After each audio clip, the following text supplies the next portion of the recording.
Well, good morning, everyone. Welcome to God's Grace on Thee and Angel Wallace Productions. Today is Tuesday. It is the 31st of December of 2024, and it is our last day of the year. And I wish everyone peace and happiness in the next year. So today we're going to get started with Chapter 8 of The Rise of the Antichrist, Volume 4. Chapter 8, Recording 1, Hatton, Thursday, March 5th, 1998, 7:25 a.m., Year 11, Day 201. Understanding is easy if you know the facts. Sometimes you truly do have to walk or fall down in that valley of shadows before you stop long enough to look around and see and hear. I look for anything and everything that will help you to see and understand what is taking place. That must come from seeing what has taken place. You cannot live again in what is past, but you must know what is historical past in truth, or you are destined to be enslaved. The elite one world order, under their rule of course, have been around since the days of the very beginning of history as you might recognize it. And as hard as it may be to swallow, they are the very ones who came forth calling themselves the Serpent People. They took on the sham of nationalities, races, creeds, religions, and other ingratiating personalities to enable them to take on control of the world. A big plan? Oh yes, a very big plan. God, on the other hand, gave you life in physical form, that you might experience, grow, and become what you would or what you will. Free will choices were your gift of gifts. You would choose your pathway without force or coercion, for it would determine what later you would come to be. Just as Mr. Ford created his automobile, God created you. Flimsy example? No. For Mr. Ford could not determine what his car would go forth and do or be. It could become a family freedom vehicle or a death weapon. And God offers you the opportunity to be a freedom vehicle or a death weapon. But now you have a burden of the vehicle, having its manual direction finder replaced by a guided missile system with warheads of destruction. And worse, the top level echelon, the hierarchy of the adversary's team, is located in what was once considered, although it wasn't the land of the free, as world puller and pusher. The warmongers with the most power are settled into America, and these days you can see what is taking place in chaos and determined push for war against the most helpless of people, half a world distance. And you bow to them, push them to kill. But you will find it is you and those of yours who will kill and maim, not the ones who order the bloodshed. They do not go fight. If they go, they sell out. And even George Bush, as a pilot, bailed out and left his crew to die. He now has been called a hero. Senator McCain of the Keating Five criminals was a prisoner of war who sold out his fellow prisoners. He is now called a war hero. There are only two groups of people, according to these high rollers. Jews, a coin termed meaning very little, and Gentiles, everyone who is not a Jew. And this means that there is no singular race, religion, creed, or color for either grouping. And I'm not here to speak of religions except in a most impolite manner. Religions are of man, and they have destroyed more souls than any other one weapon ever taken up against mankind. The most outrageously absurd things are told to you on faith, which can only deposit you in a death trap. You cannot, for instance, in physical form, sit atop a cloud, nor can you live in the belly of a whale for days without being digested or dying for lack of oxygen in the physical form. Noah could not have had 2 of every animal aboard his boat, for he could only reach out to a very, very limited space and time in his experience. So the examples are good parables and partial truths for examples, but they are written now to fool you, the people, all the time, if possible. God the Creator created that which fits into any category on your place. So are you more equal in his creations than your brother in deepest Africa? Are you, as a Jew, better or more precious in his sight than the Native American or the original tribes? Is an Islamic brother more important to God in his creation than a Hindu? And how about a Christian who only believes upon the blood of a man relabeled Jesus? And do you ask God to bless your actions because they are correct, or do you just want to win your way? Think about these things, for time is running out for the choosing, and God allows eternity. But the world is in trouble, and you experience at this moment, if you are reading this, the world of physical presentation. Great leaders come, and if they listen to me at all, they have no bone to pick with me. God did not create inequality. Man produced that to set himself above another. And I take no note of religious relationships other than to notice them as being unfair, pretentious, bigoted, and money-gathering as expressed. I only see and hear that which is spirituality of a man or woman, and listen to the wisdom of the child until the adults ruin his precious, all-knowing mind. But I do recognize that the worst offenders to the Word of God are the false teachers, who present as total hypocrites and adorn themselves in robes indicating status, when the most believable servant of God unto his people is the most humble and non-pretentious. Now this too, however, is a way to get past the guards and within the circle of hearing, for you are people of the lie. And when you turn about and become people living within truth, magnificent freedom will be yours. But how do you do it? Well, first you learn until you know. The rest will follow like the baby lambs to their mothers. Evil takes the lamb and causes it to believe and then slaughters it. Truth protects with its life, of which there is nothing greater. I don't care what you call me. No name, pronounced no name, is fine, better, best, for you have no distraction to the truth you receive. And certainly, you do not want to trip around after my typist, for she has a load of her own to carry. And one God without intermediaries save truth bringers is all you really have. So don't be fooled by the great trappings or temples or those who claim authority and above and beyond status. You just have God. And you. Everything else is something else. And moreover, you have what is, and rarely what you just wish it to be. To be perfection requires you to take responsibility and create a better is. I do not care which man you choose upon which to place your faith, for it is not God Creator. It has no meaning except what you give it. And frightening as it may be to you, God will only have the place in your life physical that you give unto Him. And God is not an intruder. He waits for an invitation.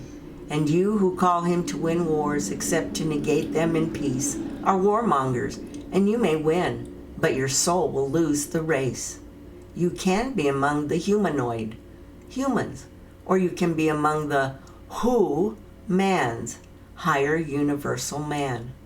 Are you going to live in the radiance reflected from the one light of life, or are you going to grovel in the slime of the mud pots and blood cup of man's basest self? Only you can choose. And in these times of decision, your choice must be made clearly, for the middle of the roadway or on the fence is no longer a third choice. You are judged by your actions, and indecisions are as obvious as blowing up buildings or falling on your knees. before some assumed higher person or being God does not want you on your knees. He wants you on your feet, moving toward the greatness and perfection that you were created to be. God never leaves you. And if you are wasting time sitting on your backsides or being on your knees, he must be on his knees or backside trying to drag you and the others along into realization of the truth of it. All of us sitting and doing nothing causes God to have to piddle around with us. So let's get on with the learning truth, and then we will know what to do to repair that which we carelessly have damaged. And we just had a friend of mankind make a very long journey around the globe, while even his citizenship within the United States is threatened, to find truth in visitation. All have no way and could not gain audience, as can this man who is willing to lead and share and speak truth, in spite of the threats and assaults. And therefore, when he speaks, we must learn to listen and discern for ourselves. We do not set him up as a Messiah in that Savior sense of the word definition. We listen to a man who tries to bring truth and express what he perceives while expecting his audience to have wisdom in the receiving. And no, he is not the only one, but he is a one willing to share. And never mind what he wears to show respect to Allah or Aton. Listen to what he says. It is your wisdom that is at stake here, not a speaker's. I have been sent an article from the Final Call, dated March 3rd, 1998, that is worthy of reproduction and distraction because it deals with right now, right here, and you. And it needs no further commentary. And it matters not what you call God. To defeat the world serpent, God demands a nation of righteousness. Minister Louis Farrakhan. Editor note: the following text is excerpted from a message delivered by the Honorable Minister Louis Farrakhan on February the 22nd during the observance of Savior's Day in 1998 in Chicago, Illinois. And the full context of the speech is available on audio and videotape. And in the kill box, Hatton states, okay, listen up, for the very first speaking is far more true than any of you want to believe. Believe it or not, the world serpent, the head of it, is right in America. America is at the top of the pyramid, and whoever can control America will control the world. What is happening to America? In the name of Allah, the Beneficent, the Merciful. What is Islam? The Honorable Elijah Muhammad said to us that Islam is the son of law and truth. He said Islam is everything in the universe. Islam is freedom, justice, and equality. And he said Islam is that which was taught by all of the prophets of God. Islam is the means by which men and women enter into complete peace with God. Islam dignifies. Islam civilizes. Islam brings man and woman into perfect union with God. Islam is access to power. Islam is the basis for building a world that will never see an end. In the kill box, Hatton states, I hope that you will see meaning in this, as Islam is a word denoting an ideal, a state of being in Christ, if you will. It bears further a label of a religion, but so too does Christianity. The reality of the expressions are reflected in the individual being as to whether or not you are Islamic, Christian, Buddhist, Baha'in, Taoist, or whatever you choose as your label. So if you believe only in the man Jesus, be careful, for you will be sold a bill of goods of unworthiness. I keep telling you that Jesus was not Christ's name, as you would call it. But I remind you again and again, it matters not what you call a person, for it is the energy, the intent, the truth of that which is within, which blesses or deceives. You can call me Sam or Joe if you wish, for I know the difference, and intent within is the name of God's game. If this is Islam, then why haven't I heard of it before? And what does it mean? The word Islam in terms of language is a gerund. A gerund is a verbal noun. Islam is the name of a religious system that demands action on the basis of belief. Islam is peace and contentment of mind. I hope that I have not offended you who say you are a Christian, Hindu, Buddhist, Baha'i, Confucianist, Taoist, believer in Jesus Christ, Moses, David, Solomon, Ibrahim, Ishmael, or Muhammad, PBUH. But Islam only means complete surrender to actively do the will of God. To my dear family who are Christians, Jesus said, "Don't be hearers of the word, but be doers of the word." You can't do the word if you are not in obedience to the word. The word contains the will of God. Moses told Israel that if you will do and obey all the laws, statutes, and commandments that I give you this day, these will be your blessings. Simply talking about Jesus or talking about Muhammad, PBUH, or talking about the prophets is not enough. It is only when we do the things that bring peace, that bring justice, that bring righteousness, then we are in obedience to the will of God. And every prophet taught a method and a manner of strengthening the will to obey God. And each prophet that brought a manner or way of devotion, that manner or method became concretized in ritual. The method of believers in Confucius, or the method of worship of the Taoist, or the Baha'i, or the Buddhist, of the Hindu, the Jew, the Christian, or the Muslim. These methods and ways of devotion are different.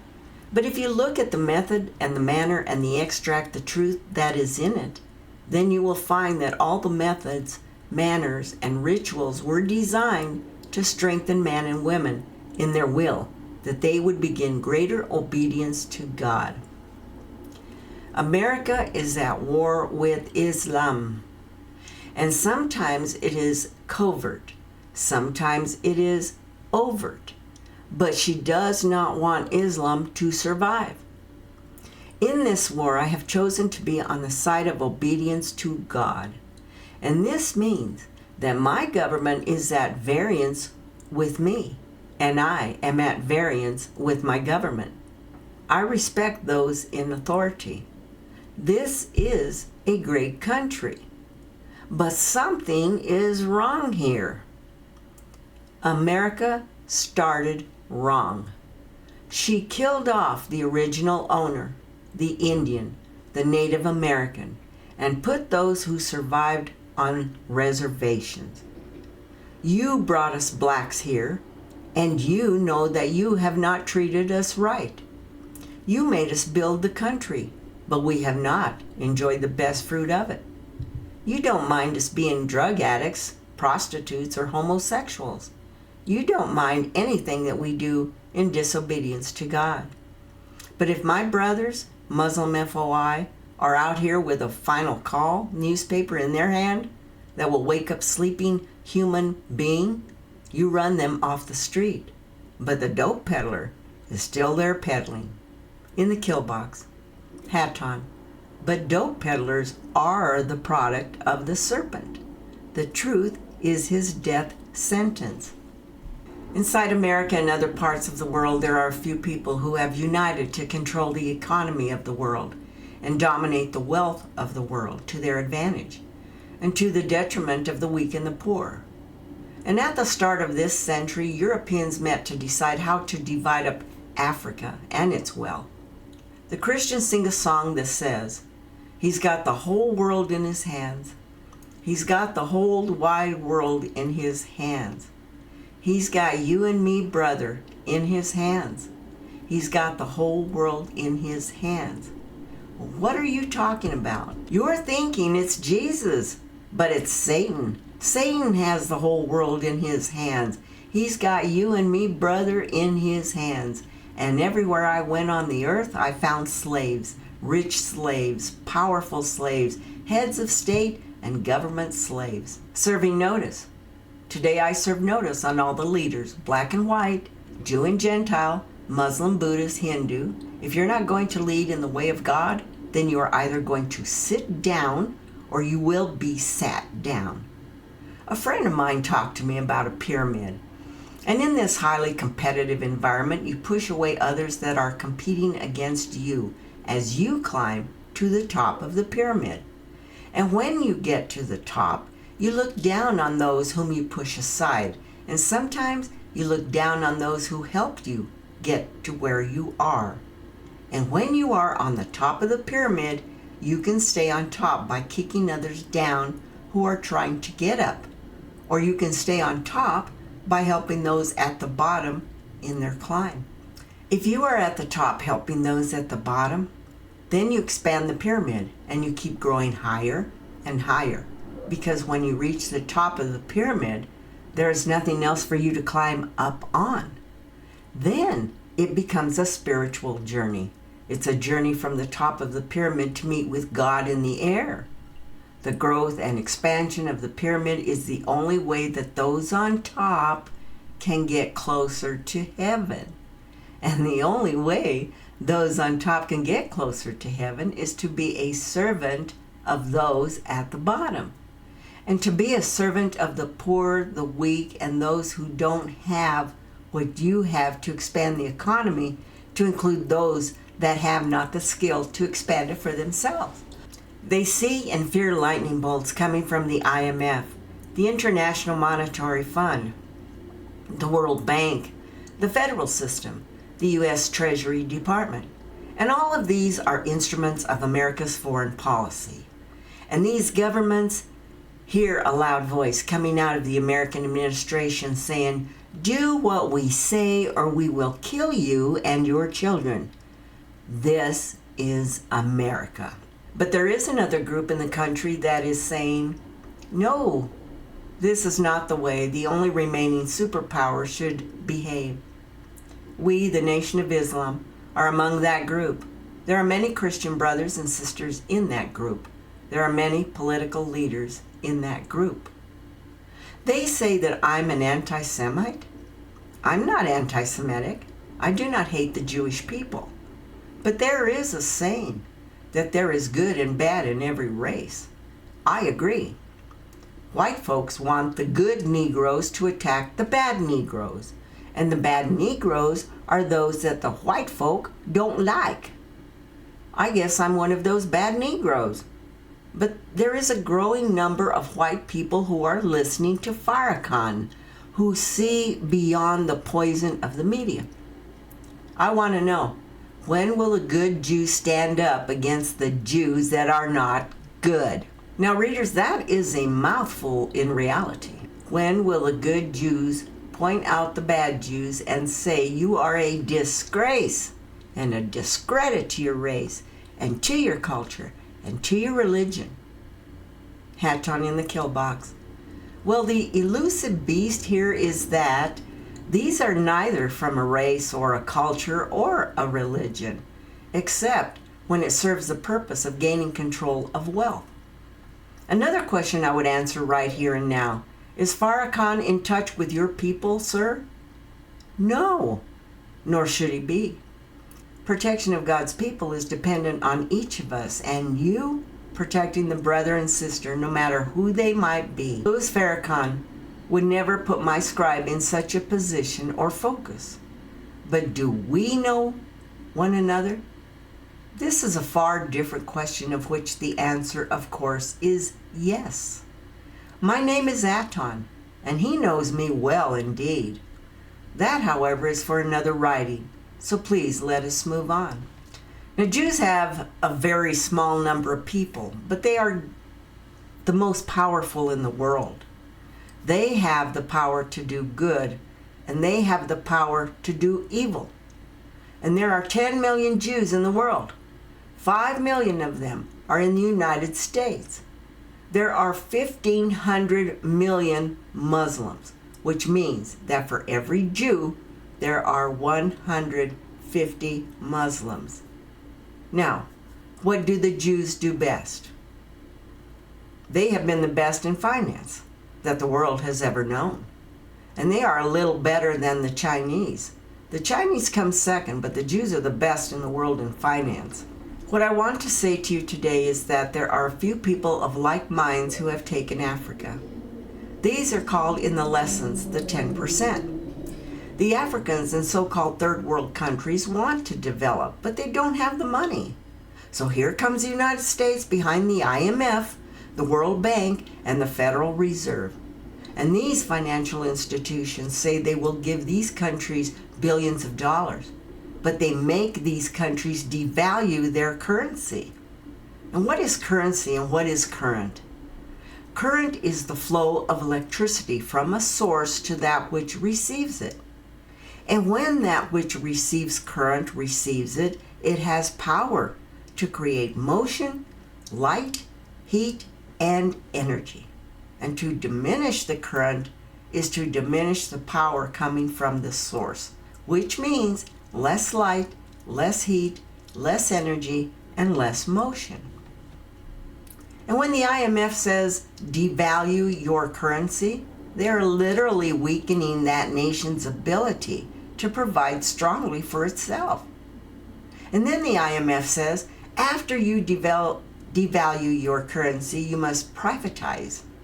Well, privatize means you must sell off the things the government owns as representative of the people, so that private companies can buy your gold mines, your uranium, buy even your means of electricity, gas or water, so that outsiders now own the means of production of wealth in that country.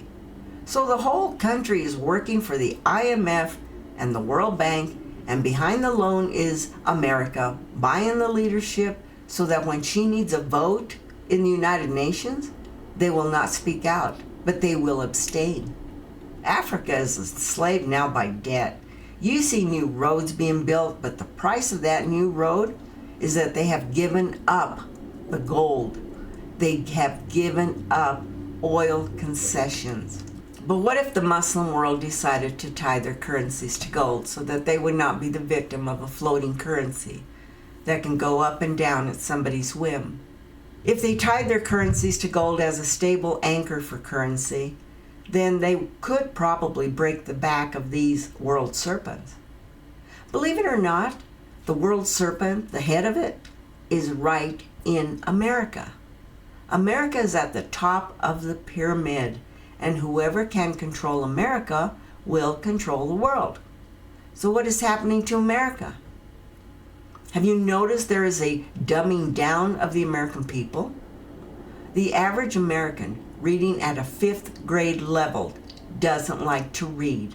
So the American people become slaves to television, slaves to radio, while corporate giants are buying up the television and radio stations. And there was a time when you turned on your radio, you would get some music. But they also had intelligent discussion going on that would raise the level of consciousness of the people. Now all consciousness is taken off the radio. Why? Because the aim is to make you dumb so that you will never be able to challenge the world serpent. Black and white leadership is in a comfort zone, and they won't challenge those who fight obedience to God and the liberation of the people. So here we are. Master Fard Muhammad, the great Mahdi, came and he began a nation that is committed to obedience to God. A nation committed to obedience to God is the only force that will destroy the world serpent. And why do I say this? If the whole nation stops smoking, then cigarette companies will shut down. If the whole nation stops drinking, the liquor stores and distilleries will close.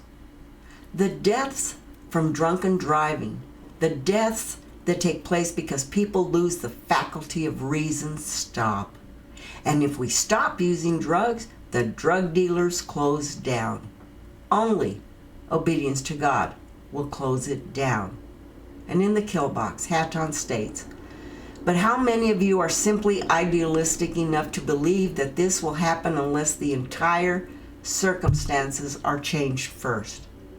Yes, this could work, but it won't work until people know truth to the extent of knowing the way to go and their own God power. If you obey God, we can take down a world of unrighteousness and bring in a world of righteousness. If you refuse to engage in filthy and indecent entertainment, and if our women decided to cover themselves, then we can begin to bring the world of the serpent down. If you just learn to love each other, you start bringing the world's serpent down. And in our unity, we begin to pull our resources and start to build our world inside their world, so that a rising force will pull down and destroy a falling force. This world has to come down, and righteous world has to replace it. End of quoting. Too difficult? Too difficult for what? No, it is not difficult at all. If I can change your concepts just a bit, even Minister Lewis prays to God for the way. God provides the way. But who all will miss it in your prejudging and prediscerning? God has offered you the way, friends, the way. And I take exception to the last statements above, for no, you do not have to bring anything down to accomplish your growth. Up through. God creates, and never mind that which is in between the effort and the goal. If your goal is perfection and intent, God will see to it that you get there. If you listen and use the tools that God gives you for that success. And eventually, the serpent will eat himself. Tail first, if you simply allow us to prevail. God will not give all the answers to any one person, leader, or otherwise. For all are God's creations, and each must have a role, if indeed each will accept it. Now, the obvious point is also that if only one has all the parts, then all the adversary has to do is take out the party and it's over. You of God, by whatever sect labels you call yourselves, must come into some kind of unity of desire to change before anyone will bother to change. And you must stop challenging your leaders with, "Do it for us," or "I'm helpless, but you are so strong. Let's just see you do it, and then maybe I will come along." No, thank you. We will not drag anyone or anything along. You are given the way, the means of accomplishment, and you have the people if you get rid of their fear and terror. And you now have everything you need to accomplish the fall of the serpent. So what will you do? What have you done? What are you doing? Are you analyzing and criticizing Farrakhan's robes, or do you hear him? You had best get those ears and eyes tuned up for at the final call. By the way, readers, who told you God was white? Stupid assumption, isn't it?